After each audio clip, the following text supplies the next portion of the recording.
This will be interesting. I wanted to just go back, and I know that a lot of people who are listening to the pre-show or the pre-map interviews and all that stuff with their desk will be very invested into the brilliant minds that are there. But I do want to point out that as much as Nightblood Gaming's offensive percentage in this Challenger split has been good, they also beat Blue Otter 13-0 with 12 on attack, and that inflates that number dramatically. Everything else has been 5-7 or 6-7, or 6-6 rather. That has 6-7.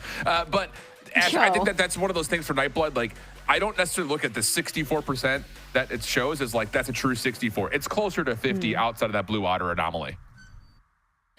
Okay, I see what you're putting down. I get what you're saying here. I do think that that is a very fair assessment to be making, but I also do think that, you know, we got to give credit to when you're expecting to see, you know, previously Senokar being on that raise, you know, the compositional change now coming in, seeing him on that waylay. We've seen how good he is at making that space for this team otherwise, but quick dash over towards this A site here for Nightblood Gaming. It's been fully evacuated. ADG more than happy to play that retake. Yeah, and to the point that Roy was bringing up, it has been an offensive half that can be categorized by quick tempos, and we're seeing that already here in the pistol.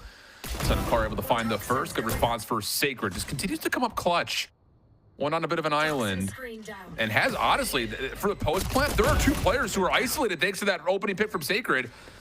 T-Dog making sure that there's no extra scaling deep into screens will be found out, and now there's a different post plant set up to work with here if you are Nightblood. Monzi still working on the cross corner on elbow, shut down by Bones. Sacred getting back into sight, but Practo from the corner, no, not quite able to find the last three. And what an absolute stalwart setup for Sacred to catch two and then come back to the play knowing that the whole post plant has to be playing against screens. Brilliant stuff from Sacred.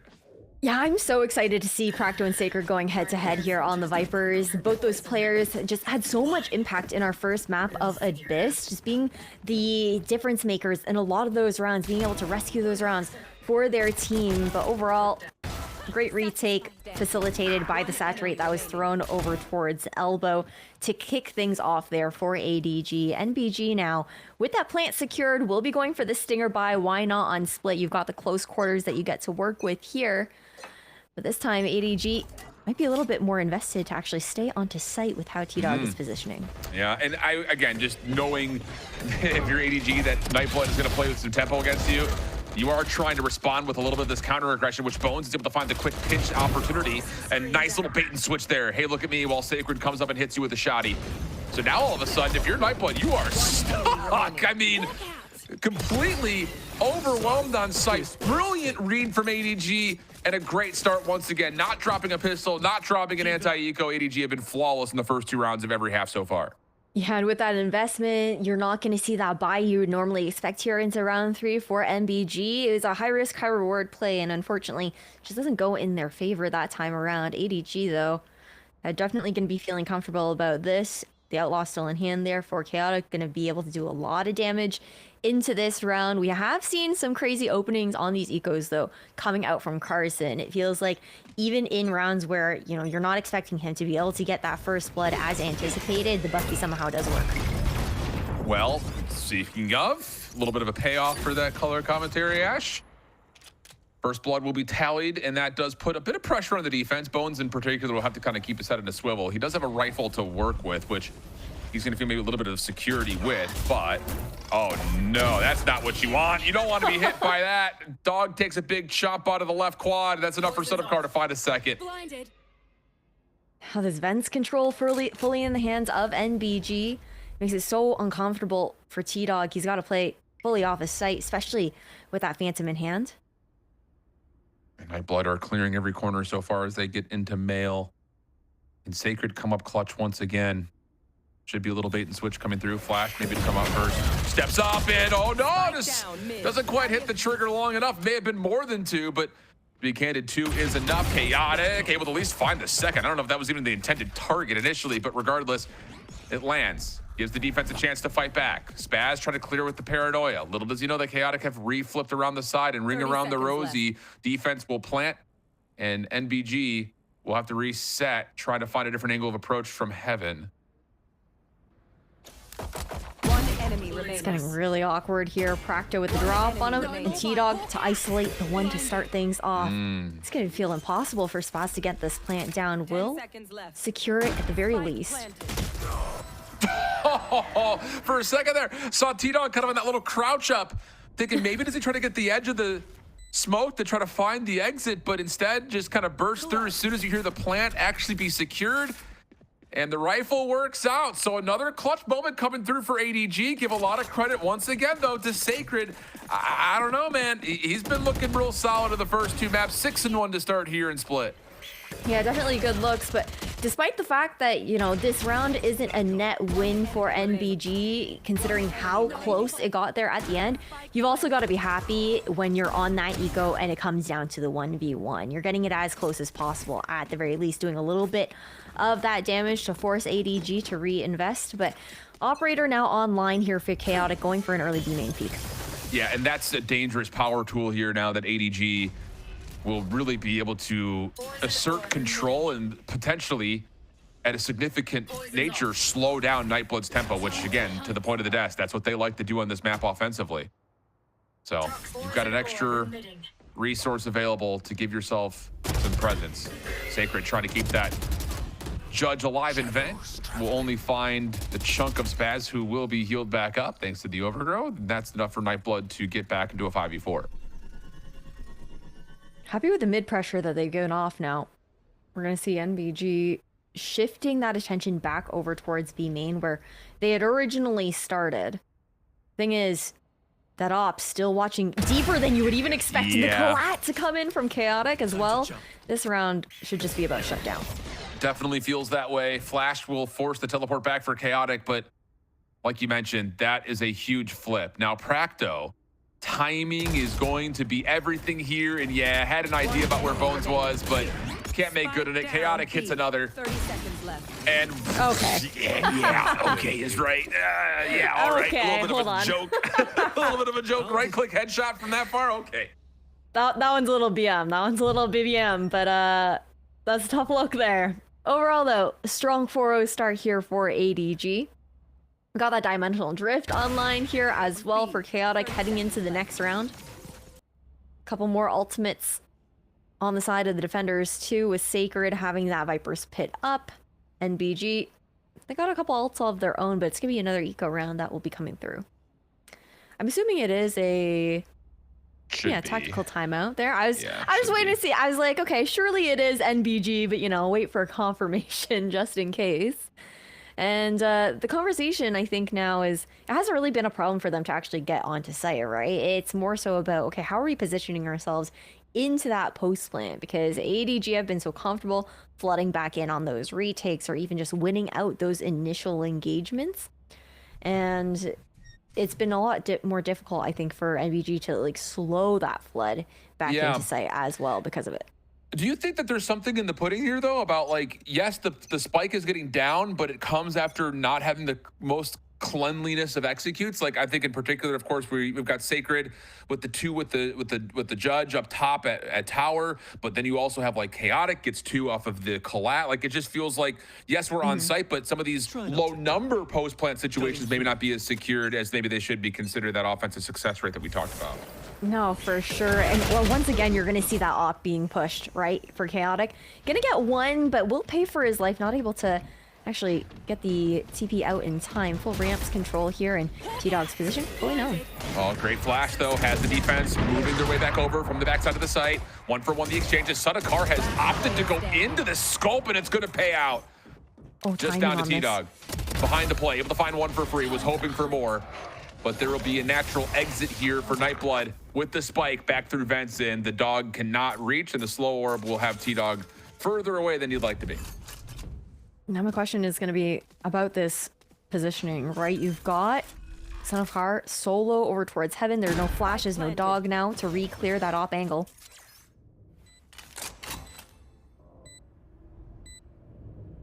Well, T-Dog, I believe, is going to get some very quick clearance that no one's on site here. Problem is, that's the issue. You play off the scope, you play off the contact. So unless Son of Car whiffs or T-Dog gives him a wide swing. Should be a comfortable finish, and it is, thanks to the Thrifty and mostly just thanks to the fact that you're able to get that opening 1-for-1 like you called, stopping that operator from finding more than just the first. Chaotic can't teleport back, and that's the weapon that changes the round and gets Nightblood on the board. Really nice pivot coming out from Nightblood, just full flooding over towards Heaven there as well. All the utility that was traded over in a Heaven, just knowing that those swings were going to come through. But now it's about converting this into some sort of momentum, actually looking to chain rounds together on the side of Nightblood on their map pick. Opts to be up on both sides here. Don't get in my way. There. Well, that's a call out with the ping that the Viper is playing inside of vents. Q has taken an early step forward at mid steps Be right back. with the Bucky, but no contact. What? I was saying no contact here should be coming through, but he looks for information over the Viper's pit, and Fireball will actually connect. And now it's some easy numbers, 5v4 for NBG. Most importantly, because Sacred can't leave the pit, at least not yet.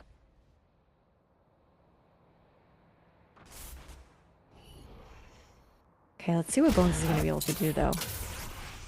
Denying the vision, at the very least, so you can't actually see how many are crossing over towards site. NBG have an understanding of site being fully clear.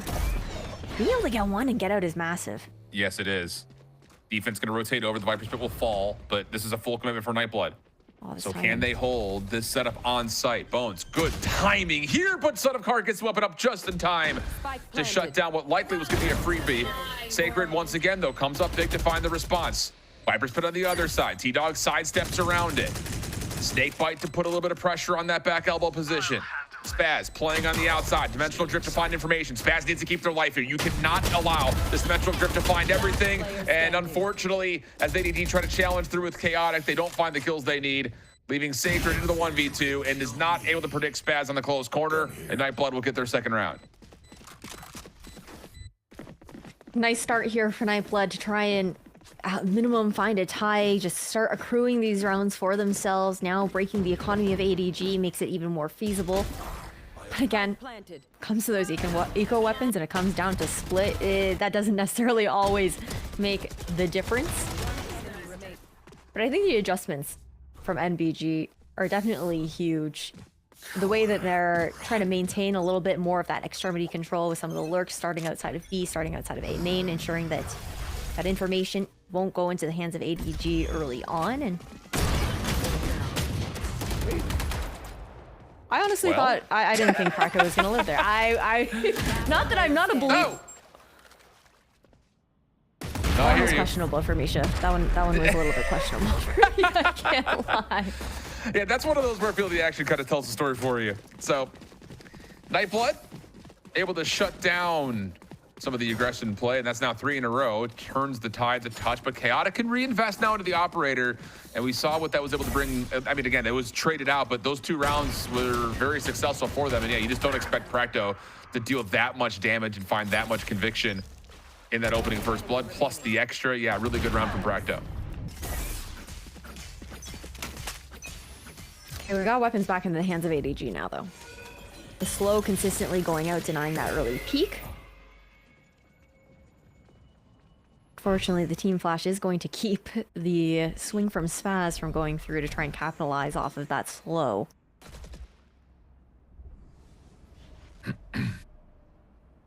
Much slower look this time. Yeah, I was gonna say a smoke presence play just to try to see if ADG will keep their eyes at middle while there's a little bit of clearance over towards ramps on the way with the scope. That was the point that was trying to be made, but Chaotic will respect the dog. Seekers are out here for the defense, just trying to make sure there's no play behind that. And yeah, okay, just a little bit of battling for positioning early, under 60 to play, and everything resets. Some good information seeking. A lot invested in that, actually, and I like the reclear with the Trailblazer towards A to give ADG an even better read on if NBG have fully fallen off of A main or if they would look to reclaim that space.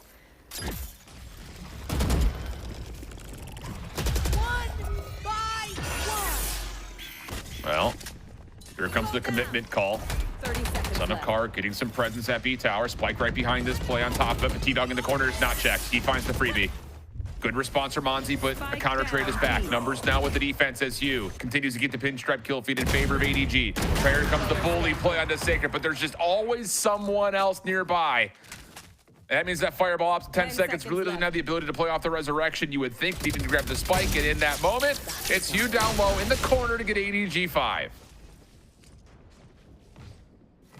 Nice recovery there from ADG, just denying NBG from finding that tie up a little bit earlier on into this first half and gaining that, continuing to get that momentum going there for Nightblood.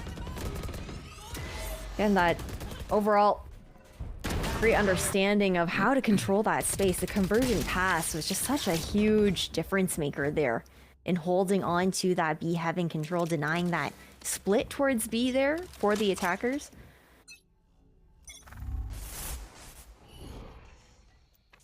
Well, things have definitely shifted in terms of that opening narrative about what Nightblood want to do in terms of tempo. Poison's off. Still trying to put some pressure on mid, but once more, ADG is starting to feel some confidence. They're clearing out space of their own, and Practo needs to really keep his eyes up here because you've got Chaotic on the corner, locking down the scope, clearing angles. There's the flash, not able to play the counter flash position. And it's a first blood that doesn't just lead to a kill, it also leads to another opportunity for you to build closer towards the paths. And with the ability to gate crash back to help out at B, the defense is feeling like they've got the whole map in their control. They're comfortable with this. They know they're primed for a fast flood over towards this B side. But T-Dog overwhelmed. It's a good counter trade from Fireball. Establishes the position with the barrier orb to block everything out. Smoke will make sure Bones cannot challenge until there's help. And honestly speaking, if you're ADG, yeah, I was going to say the best option here would be to try to re-clear Ramen to hit through main with the scope in play, but Chaotic is not a part of that play. So you're really hoping that Hugh and Sacred in this combination can clear the space they need to set up this post-plan retake. They're not even looking to break the wall, though, because they don't want to signal that there could be someone over into B Heaven. Oh, there's the swing. Smoke will block. Chaotic. Wow. He's able to find one. Response, though, was perfect on the reaction for Nightblood. They'll only drop the one. So much better there from Nightblood, especially considering that you dropped that first player at A. The defense just cannot swing back in time to stop the controllability that ADG, or that NBG have on their executes on the B site. Now, when it comes down to the economy on the side of ADG with the constant investments into that operator, it's going to be a bit of a half buy coming in there with two of those rifles into the hands of Hugh and Sacred. For NBG, they got the resurrection up. So potential for another breath of life for one of these players if somebody does fall a little earlier on. This walk down from ADG denied by the initial flash. Scout destroyed.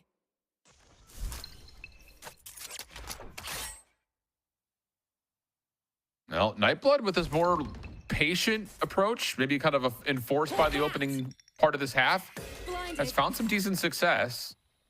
This is a pretty critical round here, especially knowing that there's a limited purchase available for ADG. And Senekar seems to be pretty aware of that, having the Outlaw in hand. So take your time, play for picks, get your early numbers advantage, and just don't get caught by shotguns or stingers, and you should be good to get to a 5-5 game is the thought process, you'd think. Thing is, this could still be a deadly backside hold here on A, especially with the crossfire that's being held. Unfortunately, will be broken up. Yeah. And Hugh, contact-wise, could not find a response up top, but ooh, they're still with the final elimination. They're gonna drop the pads in, but yeah, Fireball's more than prepared for that timing, trying to peek through screens. It's not quite aligned. Red's gonna come through. That's more of a body block, but Bones still able to find two. Can he get the third? No, not quite. Spaz locks down the angle, finds the two headshots, and has Nightblood in a tie game. This feels so much like Abyss, like how that map started, the way that NBG were able to level out in the second portion of that first half, and we ended off with that 6-6 there over on Abyss on our first map there. But overall, I think talking about split, there have been nice adjustments out of the side of NBG with how they're trying to seek out where that op has been playing. Of course, it hasn't been up in the last couple of rounds. And then also just denying any of that early space that ADG does like to contest. The smoke. Yeah, you're respecting that. On a round like this where you know their money is looking poor, you are not exploring towards a B main.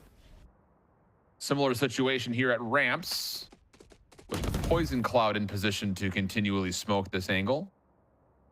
Back in Son a of flash. Car with a scope out, doesn't clear that corner perfectly, and that's a first blood that ADG will be thrilled to have. Chaotic stuck in the corner, snake bite out to try to swing on this. They do, and Hugh connects. Holy cow, that's now 2 weapons potentially going to be earned if you get Chaotic back to grab it, but instead he's going to quickly rotate over to B to see if he can help this defense, which, to be fair, is not under pressure immediately, but will need his help.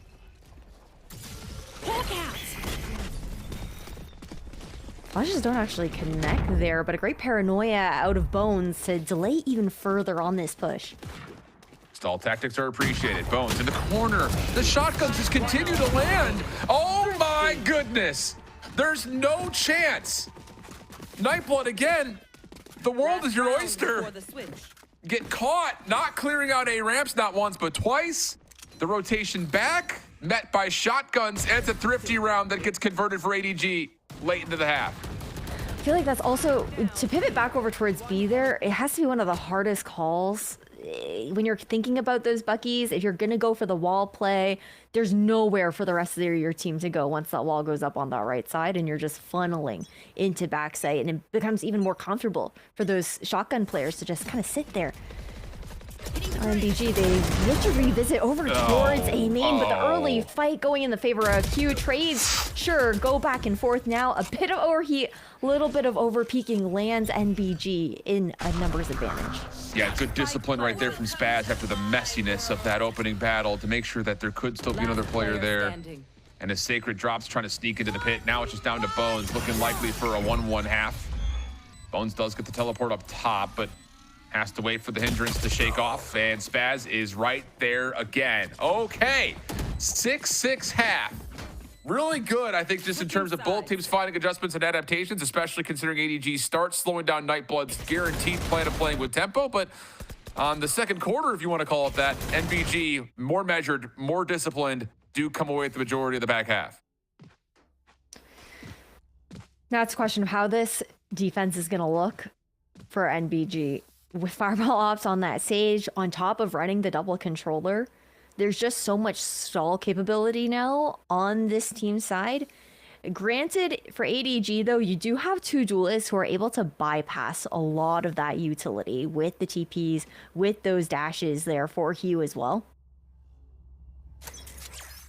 So NBG, they've got to be positioned and prepared for some of those deeper kind of plays that we're expecting out of the ADG side with some of the dive that could be incoming.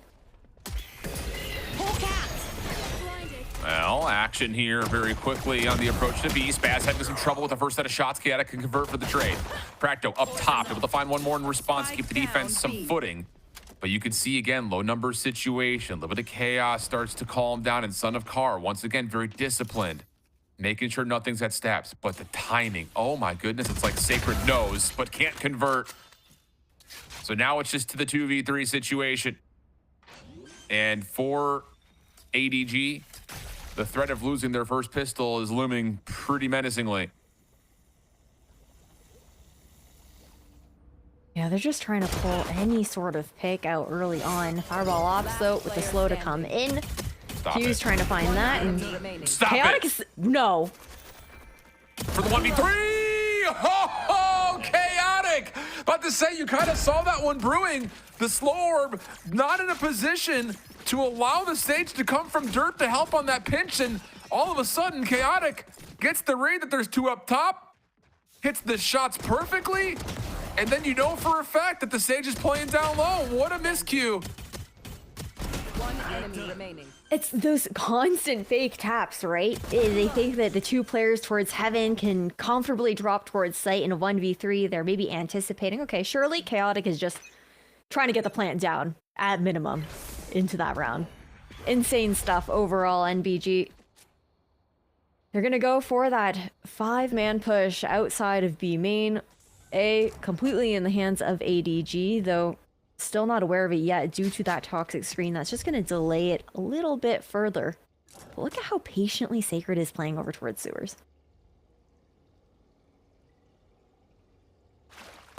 Little shoulder from Sacred. Now realizes there's some pressure. Good snake bite. Wow.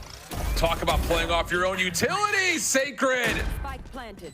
Brilliant to find two. Establish that the threat of the defense is fully on the flank. Cannot find more than that, but the job has largely been secured.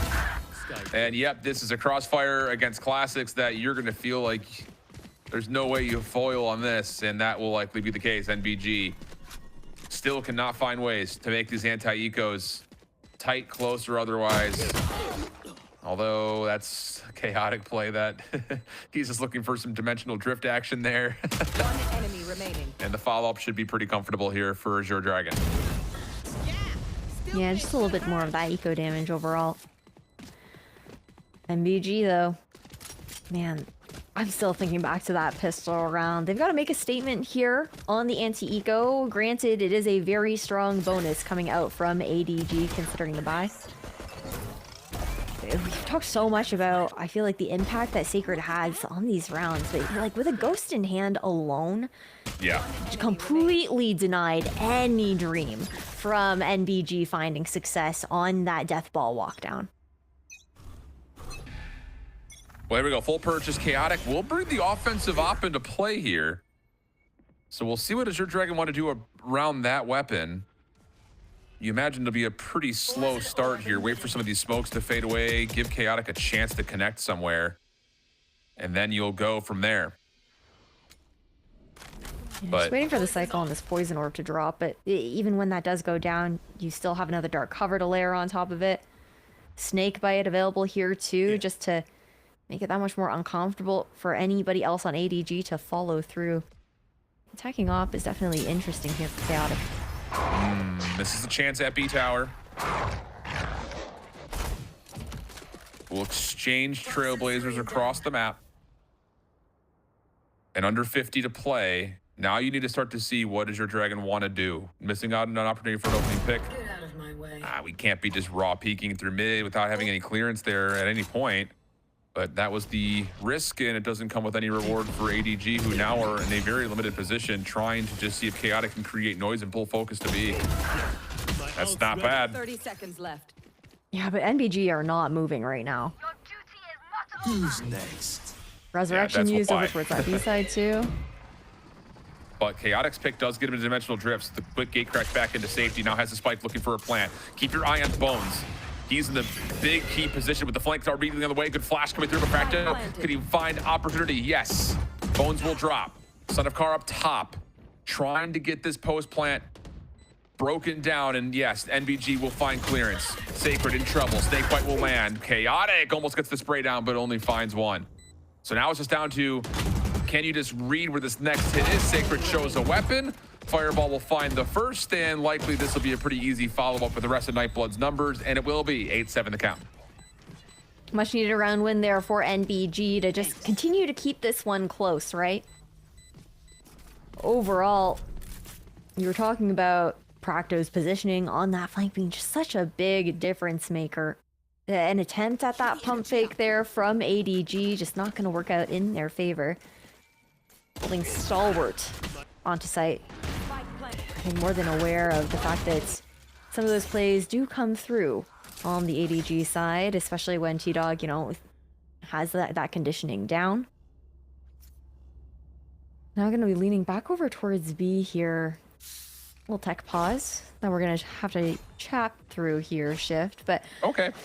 on the side of NBG right now, you got a lot of stall power towards B. Like, I'm not really loving the looks that we're seeing from ADG if they're looking for, you know, some sort of full-on B hit.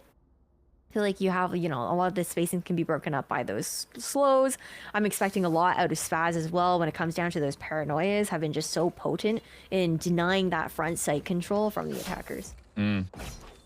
Yeah, I mean, I think we're going to start to figure out very rapidly here in these next couple of rounds what these two teams prefer to find, not just in tempo, but also just in like design. You know, I feel like for ADG, kind of reflecting back to what they were doing in map 1, not that you can really compare a business split fully, but just kind of talking about the presence that they're able to establish. I think especially with the Waylay and seeing if you can create some defensive focus that has to be respected. I feel like that's going to be kind of the moniker that you feel like ADG is going to try to rely on. You know, T-Dog throws out a dog or a bird, and then you try to dash behind that and see if you can get NBG to bite on it, and then ADG make their play. But so far, I would say, like, especially looking at their defensive start, it felt like they were trying to get early first blood battles on their terms. So maybe that can be a creation of that, and we can see that come through to fruition. Or otherwise, if NBG can, you know, just shut things down, slow things down with this operator, that puts pressure just on the scoreboard for ADG to have to find success. So I feel like that's kind of like 6 of one, half a dozen of another. Can ADG use that waylay to get space and create some defensive uncomfortability with an op, or can Son of Car slow things down, find opening picks, and have ADG looking to hit more heavy-handed? This is going to be an interesting battle.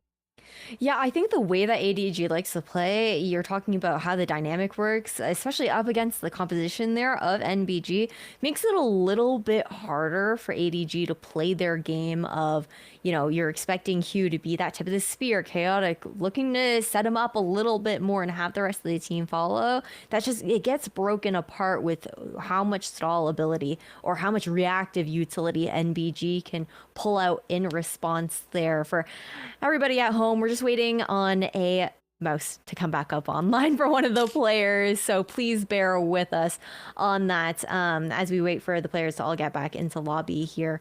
Overall, though, I think taking a look at that ults economy here too, there is a world where T-Dog could get the Seekers online into this round, depending on how they look to play. If they, we'll see if they do aim for a bit of that orb control on the extremities, depending on what the game plan here is for round 16 for ADG. Indeed, indeed. Okay, tech pause over. Let's get back into the action. Charge your mice, friends. Very simple to do. But for ADG, looks like there's going to be an opportunity to possibly put some pressure on a B main early. They'll disregard the opening utility from the defense of the slow orb smoke combo. So that's already kind of one step of Nightblood setup. Bailed out on. There's the dash for Hugh, able to get some stuns in. Now an opportunity to follow behind that for Chaotic. If the first one is good, Paranoia comes across the site, but Chaotic is able to get out of there, and Bones is able to follow up. So really good setup plan here for ADG. First kills are theirs. B Tower's also being battled with, and this post plan's gonna be hard to break. That saturates just such a big difference maker there for the side of ADG as well from Hugh. It just denies that ability to react as quickly as possible for the backside players of NBG now. We got a retake that it should feel near impossible, especially with that op. I would just be expecting Practo to maybe try and pick that up if given the opportunity and try to go for the save. Well, Practo's gonna get a freebie, has the op, and will pull it off for the save. It's like you've casted Valorant once or twice there, Ash. So 9-7 the call now for ADG, and the other side of this, you kind of look at what's to come. You talked about the Seekers was a couple away for T-Dog. That's now gonna be an imminent threat as you start to consider things like save rounds versus half purchase if NBG decide to fully invest into this one. Spaz will be a little bit low on that eco chart, but I don't know. This feels like a very critical round 17 upcoming right now for both these two teams. Again, just kind of talking about how the map and this half in particular is starting to frame up, but I don't know. There's a lot of investment from ADG into what they're doing early to disrespect this NBG utility, and if they can't find a way to create some respect, this could get out of hand maybe quickly. I think something that I'm struggling with a little bit here too is I feel like we did see some good impact out of Fireball Ops on the attacking side with some of those slows trying to deny some space. A bit of a deeper slow to come out this time around, but it doesn't feel like the Sage utility is hitting as well as I would like it to on defense with how quickly ADG are able to just bypass that util when it is being invested into those mains much deeper. Now you see ADG kind of cutting noise, slowing things down, revealing a bit of that utility now towards mid, some conditioning that we've seen ADG kind of doing for the past couple rounds or so, but NBG have also invested a Trailblazer of their own over towards that A side to post Carson up onto the angle and also find that nobody is home on the right side of the map. Yeah. Well, the setup looks like it's going to lead to an execute. Chaotic has gotten into sight. There's the dashes from Hugh, and NBG are receiving it really nicely. Timing of that execute looked a little bit wonky. I think mostly in particular, Chaotic and Hugh both commit together, but then they just don't. It didn't look like they know which gunfights they were anticipating. So now it's just down to Bones, and well, maybe an opportunity to isolate one more, but Yeah, I don't know. That didn't really feel as synchronized as we've normally seen from ADG's duelists. And I think the Sage utility that I'd been talking about just like at the beginning of that round, the adjustments that I was looking for also came through there for Fireball.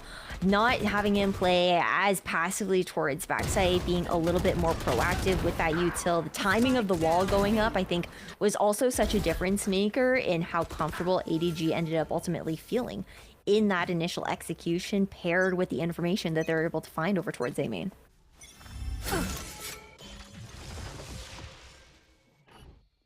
All right, here's a full stack up at A. Again, limited purchase. Sacred does only have a pistol, but everyone else has got rifles. And Sacred's position, he will be behind this play, so would pick up the weapon of any fallen comrades. Trailblazer, the defensive side is well timed, gives you a reveal, but Son of Kara is going to have to commit and not able to hit the first shot. Monzi will fall, the only defender inside the site now gone. Spaz responds, limits the numbers to a 4v4, but is kept off the angle at screens while the spike is planted. Here we go. It's so hard to have just a solo defender on the back side of A. It's so easy for the attackers to get that collapse down on you. But two players holding down main here in the post plant for ADG, making it a lot more difficult for Practo to reclear. Oh, but Practo, I was going to say, he was in a position to try to respond to this, but meanwhile, the retake from the front is already on the way, and it's just not finding much. Fireball has found one, has a resurrection available. There are a couple of players nearby that he could try to bring back to life, but that shot from T-Dog now has him down to critical health. Not a lot of time to play with, and Fireball cannot go anywhere. 10-8 to count ADG with a big round there in 18. Now has Nightblood scrambling a touch. It's been a lot less of a streaky half, though. We've just seen ADG, NBG trading rounds back and forth. A lot of ultimates online for the defenders this time. We got those Buckies. We saw what happened in the first half. You definitely cannot count them out in that regard here on Split. Especially when you've also got that pit available here. If Practo opts to look to invest that over towards the mid side. Poison orb emitting. Top poisons off. Ended. Whoa, No. Big shot from Sacred. That was nice, dude. Yeah.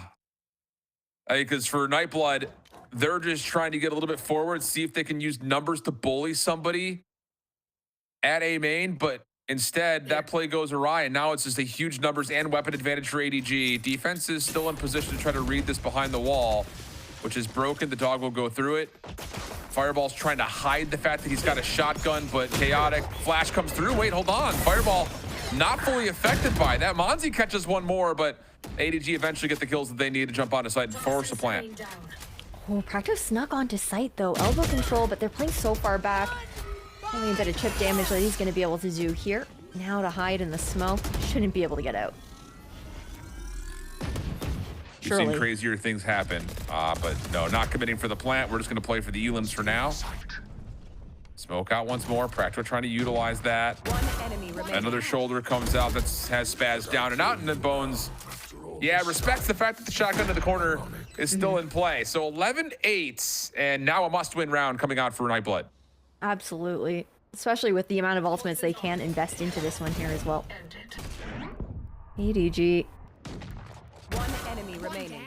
Just really understanding the conditions there for NBG. The weaponry that they had to work with, repositioning, taking that moment to pause, not try and force that plant, knowing that NBG were going to try and continue to close the gap so that those shotguns could be as powerful as possible. Now, timeout to be called here from NBG because of how quintessential this round is that you were talking about, Shift. And on the ADG side, they've got some major ults to work with here as well. Chaotic has always done such a good job scouting when it comes down to that dimensional drift and how that can change the game plan there for how ADG are looking to get those hits underway.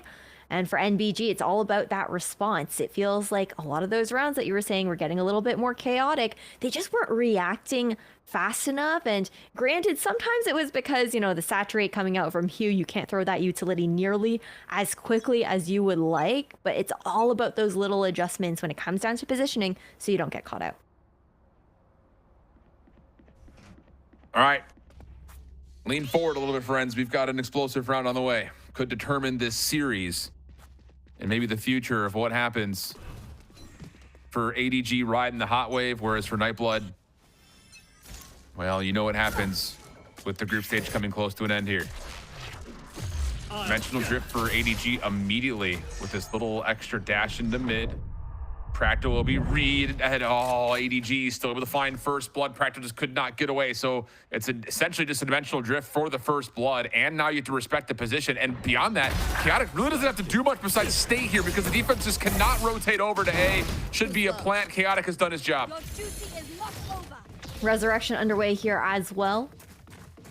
For ADG, they have a lot of space that they can work with, though. That Viper's pick gonna make it that much more uncomfortable to try and retake through screens. And then you look at that A main control that's had here by ADG as well. Well, here's the paths from Son of Kar. Poison's off. Convergence on the way in, but dashes right into Sacred, who's gotten himself some space. The snake bite landing, finding a little bit of vulnerability, but Nightblood able to bounce back to the 2v2. Smoke integrity falling a touch, though, as the defense have gotten into the site and beyond that in through the smoke, but Sacred's found different smoke to work with. Practo in the corner, trying to work the shoulder, finds the first, but Bones can just sit here and wait. Has a perfect post plant set up, and ADG are on match point. Yeah, just not expecting Bones to be in that position when Heaven was already re-cleared by ADG so much earlier, but really nicely done in the post plant there from Azure Dragon Gaming. Nightblood, though, they still got a couple rounds to work with here to try and take us to an overtime. Again, this is an elimination matchup within the Swiss stage of VCL. Winner doesn't qualify to playoffs just yet, but they're just still trying to keep themselves alive for this next week. Well, you've got ults to play with here if you're Nightblood, but none of them, I would say, are round-defining. In terms of potential win condition, you're going to drop the Viper's Pit early at mid. This is pretty standard, of course. Practo's going to hold that with a judge. You have another in the hands of Fireball and a stinger for Monzi, who's got Seekers to work with as maybe a reactionary measure or potentially to call them on the backside of intel at A ramps. Maybe you can try to overwhelm here. But instead, the position is secured by a barrier orb, which will be broken, and we'll get the last 60 seconds with focus of Spike largely leaning B. That is really important information that Spaz was able to garner towards B as well, like you were just talking about. Just being aware of the fact that there was presence of multiple players on the left side of the map.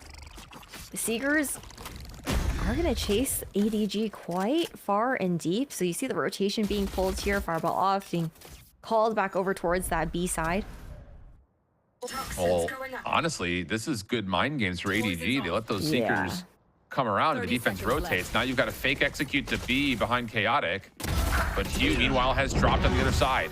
And Son of Kar is continuing to hold this position at ramps. This is massive with only 20 seconds on the clock. Bones is going to try to swing this spike back, but you got to go through the pit. And the problem with that is you can't get through the pit, and they're not even going to bother. ADG is going to save out what they have. And that is a absolutely instrumental moment from Son of Kar to hold his ground in the face of the misinformation game trying to be thrown around by ADG. And you can see how NBG, they have a better read on that, right? Monsi understanding, okay, this is how ADG likes to play. They like to go and throw in those double fake rounds here and there. It happened on Abyss. They were saying, we're not going to fall to that again. Timeout to be called for ADG because for them, they want to close this out now. Have a clean 2-0 to secure them at a 3-3. They don't want to take that risk of going to Corrode, where honestly, NBG have been looking pretty dangerous on the potential last map of the series. Well, key round here, of course.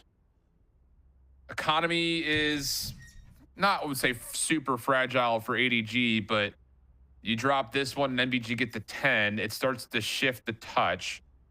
The bigger issue, though, I think for Nightblood in this timeout, what they needed to conversate about, or converse about, conversate's not a word, converse about is like, how do we use these judges and stingers, or SMGs in general, to still be a defensive mechanism that we can get impact on the map? And so you're picturing things like that A ramp setup that we had from a couple of rounds ago. You're picturing things like maybe an overinvestment up top at B tower. Like, what can you do to try to get the map into your control in the hand of having lesser weapons here? to give yourselves a chance to extend towards overtime, knowing you've got really no ultimates that between now and round 24. It'll be interesting to see how they look to adjust. I think that for NBG overall, the mid-hold has looked a little bit weaker. And when I say that, I just mean, you know, they usually are only investing one player over towards mid. It's usually just Practo holding that down on his own, very much so trusting in the cycling of those smokes. But a lot of those, you know, crunches that we've seen coming through, T-Dog has consistently been conditioning the flash over towards mid, re-clearing that space, just making it really uncomfortable for anyone in NBG to even walk out if they did want to do like a walk down play. And I think that's kind of the hard part is ADG, they don't mind playing a lot of those slower rounds to start pulling out a lot of that defensive utility out from NBG a bit earlier on, forcing them to invest so they don't have as much to answer back with when they want to go for those hits, and then throwing in those high fast tempo rounds in here and there, and it making it a lot harder for NBG to get a really good read on how ADG are trying to approach that particular round because the calling has been so dynamic. Yeah, I hear you. I hear you on that. Well, got a little bit of a fake out. Thought we were about to end this technical pause. Not the case. A little bit of extra time to sit and consider. I just have to feel like if you're ADG right now, you've done so well at getting on site with numbers and really making sure that Nightblood, who've tried to really, I will say, like Nightblood have tried to contest, I feel like from the get-go, and not invest as much into post-plant situations like we had seen from map number 1. Does that focus maybe need to change? Obviously, it probably wouldn't, you know, in this round considering the weapons, but is that something that would have to essentially change if you get to 10 here and need to try to maybe stay a little bit more stable in the ability to contest the post-plant? Because ADG have gotten some really good openings in the first 45 seconds of these rounds. Yeah, I think it's definitely tough because their comp isn't exactly built for the retake either. I don't think they're playing it wrong by any means. That's not good. Son of Car, who is so critical in the last round, will drop first, and he will just dive on in to find Monzi, who has had a bit of a stinker here at map number 2. Mm-hmm. And that may be the end. It definitely might be. It's such a good micro adjustment as well, like throwing that smoke down a little bit later, knowing that they wanted to go for the peak on whoever could be on top of rafters, and now Fireball Ops. You have to constantly worry about 2 players over towards main. Sacred always shows first, and then it's Bones to follow late. Well, here comes the mad dash. Spaz, Practo, both hurt, both dealt with ADG. Get a 2-0 victory.